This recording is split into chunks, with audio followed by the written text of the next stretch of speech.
खबर आपके सामने ऑनलाइन गेमिंग के हवाले से, जिस पर एक तवील कैंपेन गुलिस्तान न्यूज, जेके 24/7 न्यूज ने चलाई और समाज के मुख्तलिफ हिस्सों में जाकर ये समझने की कोशिश की कि इस जुए पर या इस नई किस्म की एक तबाही पर कैसे काबू पाया जा सकता है। ऑनलाइन गेमिंग पर मुल्क के अंदर कार्रवाइयां भी तेज कर दी गई हैं। पिछले दिनों सुप्रीम कोर्ट ने भी इस पर तबसरा किया और मरकजी हुकूमत के साथ साथ रियासती हुकूमत से भी जो रियासतें हैं उनकी प्लानिंग इस सिलसिले में क्या है, कानून क्या कहता है, एक दायरे में रहकर काम करने की जरूरत है, इस पर तबसरा हुआ और जोर भी दिया गया कि कैसे ऑनलाइन गेमिंग से बचना है।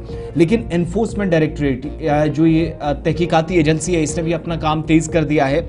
1.5 करोड़ रुपए के असासों को जब्त किया गया है।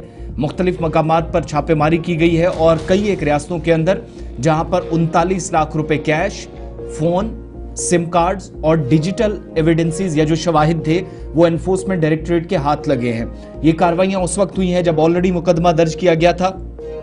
ऑनलाइन गेमिंग के जरिए जुए को ये जो लीगल करने की एक कोशिश है, इसमें prevention of money laundering act PMLA 2002 के तहत कार्रवाइयां की गई और इसमें एनफोर्समेंट डायरेक्टरेट इन छापेमार कार्रवाइयों के बाद इस नतीजे पर पहुंची कि मुख्तलिफ हिस्सों से बाकायदा जब कार्रवाइयां की गई तो 39 लाख कैश एनफोर्समेंट डायरेक्टरेट ने जब्त किया।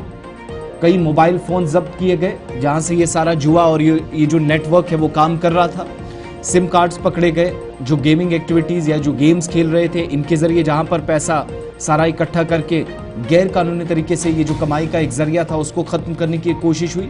और डॉक्यूमेंट्री जो एविडेंसेस हैं वो भी साथ साथ एनफोर्समेंट डायरेक्टरेट ने बाकायदा उठाए हैं। सुप्रीम कोर्ट ने 4 रोज कबल इस पर तबसरा किया कि कानून जितना है उससे आगे नहीं जाया जा सकता, लेकिन स्टेट्स को भी इस पर सोचना पड़ेगा।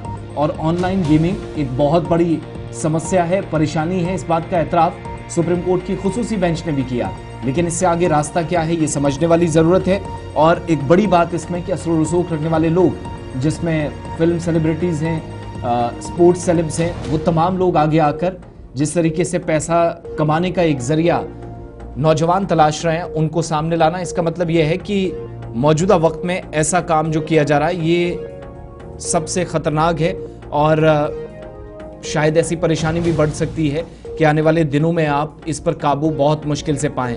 48 बैंक अकाउंट्स गेमिंग प्लेटफॉर्म से मुंसलिक थे जिनका पता लगाया गया एनफोर्समेंट डायरेक्टरेट की जानिब से और पता यह भी चला कि इन्हीं बैंक अकाउंट से एक जगह से दूसरी जगह ये पैसे इधर से उधर करके नौजवान इस्तेमाल कर रहे थे, जो गैर कानूनी तरीका था।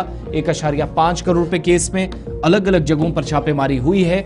Digital evidences, mobile phone, SIM cards या 39 लाख रुपए से ज्यादा का कैश ये ईडी ने अलग अलग मकामात से बरामद किया है।